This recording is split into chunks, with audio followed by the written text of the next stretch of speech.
provocation to war.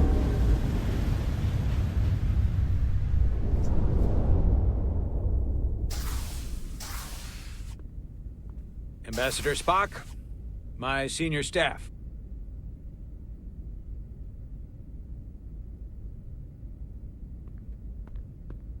It's not every day that a captain gets to welcome a Starfleet legend aboard. You flatter me, Captain Solano. But legend implies the past tense, whereas I am very much focused on our present circumstances. I didn't mean to suggest you were stuck in the past.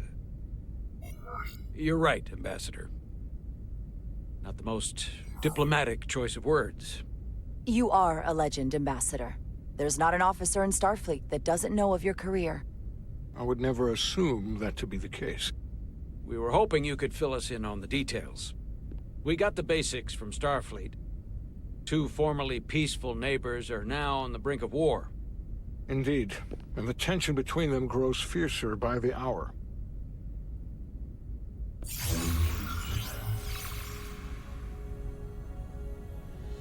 Elydia and Hotari.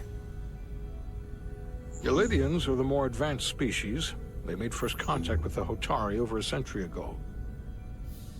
This is Tau, the Hotari moon. It is rich in dilithium, and for decades, the Hotari and the Elydians have shared a mining operation there. The Elydians provide the technological resources, while the Hotari have served as the labor force. The stability of that arrangement was the source of their peace, until recently. The Hotari have suddenly and forcefully seized control of the mining operations and expelled the Elydians from their system. That is the official story, as told by the Hotari when they requested Federation mediation. But the details remain scant. Communications between all parties have been limited by the ionic interference. Have the Elydians retaliated against the Hotari? Or taken any action against them? Surprisingly, they have not yet responded in kind.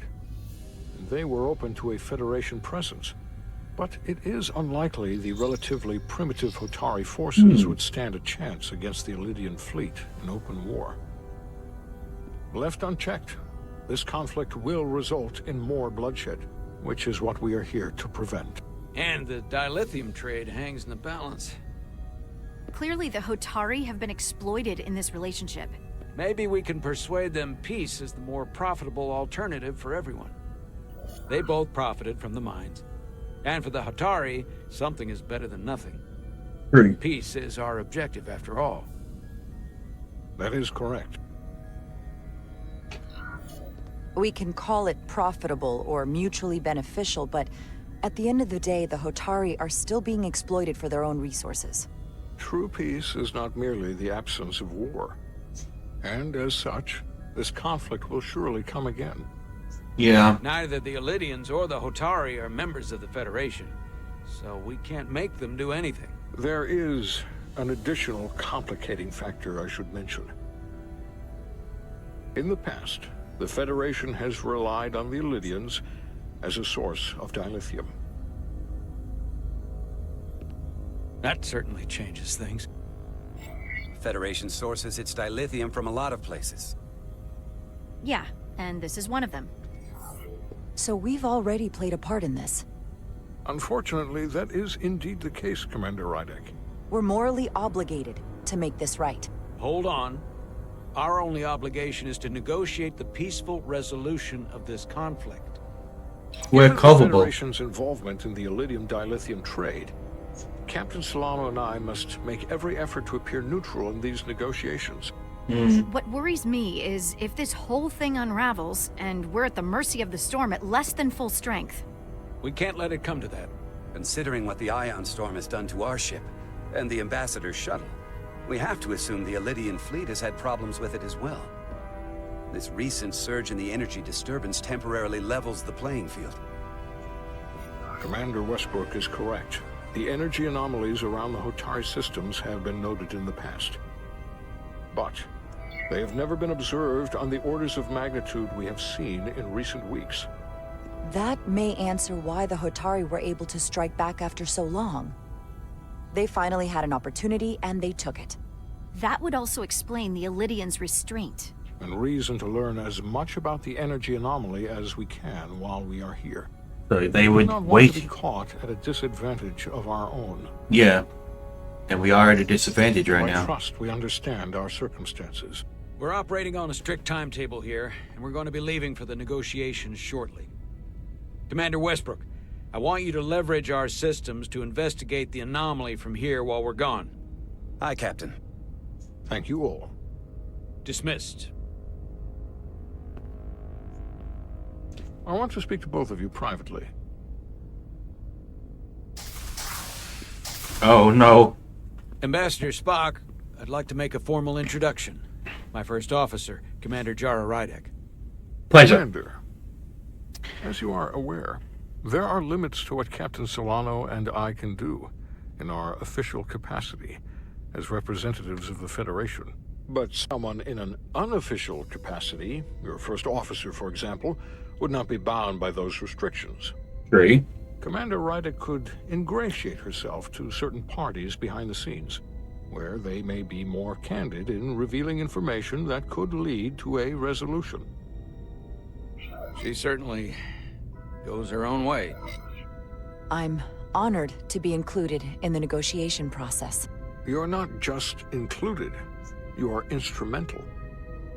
Well, I hope Commander Rydek will have more luck finding out what really happened than we will through official diplomatic channels. The fate of the negotiations, the interests of the Federation, and the prospect for peace may very well depend on it.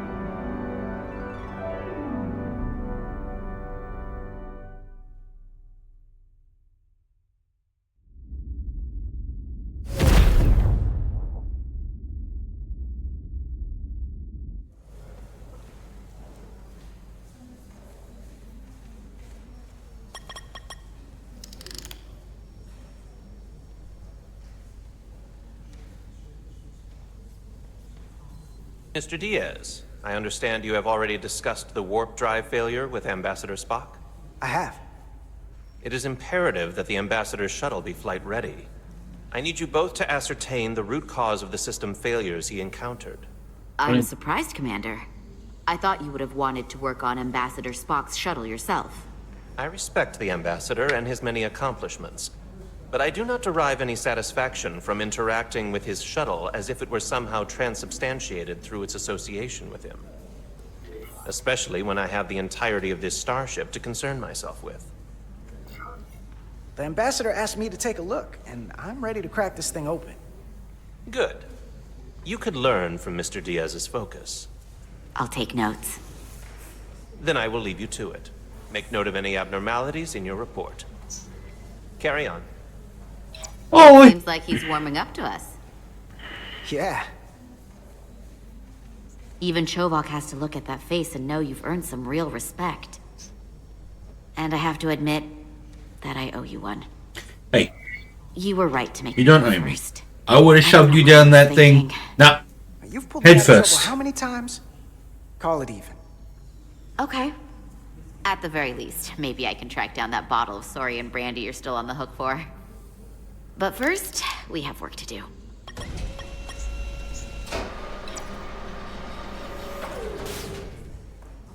Ready to go?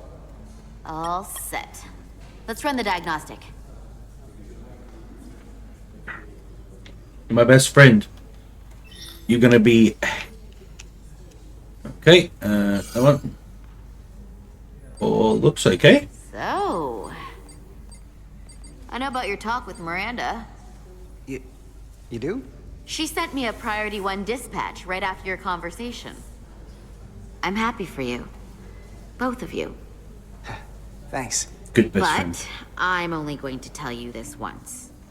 Don't screw this up. Because Yes, I ma'am. would be very unhappy if you tried this out and then, I don't know, 6 weeks or 6 days later, I have to start splitting holidays between the two of you.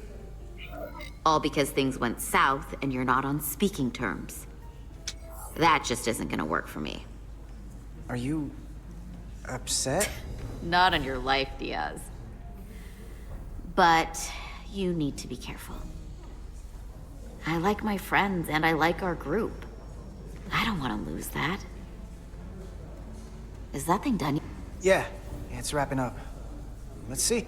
The relays along Told the you, she's primary my best UPS friend. alone. Head first down that It's fucking probably hole, bitch. That's where you go. And if Yes, I wasn't the gonna go warp second, drive I wasn't gonna go first. I But mean, how did the shuttle end up dead in the water? Well, maybe the ship's data recorder can tell us something. 7 green. Okay. Here we go. Here. They were only about 8 minutes from their plotted warp point. No faults, just those warnings. What are they? Huh. What are they? Can I click on them? The warp field became inverted suddenly. I've seen this happen when the center warp coil cracks. A cracked warp coil throws a fault code. Still, we should take a look. Okay. There was a complete warp Cascade cascade failure. failure. Wow. They're lucky the shuttle didn't turn inside out. Makes me think the computer panicked on the warp field equation. The computer panicked? Subspace variance out of tolerance. What does that mean? It means the main navigation array lost sight of space somehow. Will the array going offline cause that? Yes, but it should have also thrown a fault code. Any one of these failures should have thrown a fault. If it was caused by a system failure. None of this caused the relays to blow. Roll forward to when that happened. Yes, ma'am. So here, they take a moment to get their bearings and they attempt to re-engage the warp drive. There. That's the relays blowing. And look, there's another warp system alert. They're all the same. Subspace variance out of tolerance, or warp inversions. Finally, there's a complete warp cascade failure. Then it's one of two things. Either a warp coil is cracked or the navigation array is offline. That makes sense. Divide and conquer. You want to check the warp coils or the navigation array? I'll check the other. Let's not overcomplicate this. One of these systems is likely broken. I'll check the nacelles for a cracked coil. Well, I'm glad she's not upset about me and Miranda. Miranda, now your tricorder can record and analyze data. Looking through the unseen. Its extra equipment holds the tricorder on to scan the glowing objects. Okay.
I checked every coil on the port nacelle for imbalances.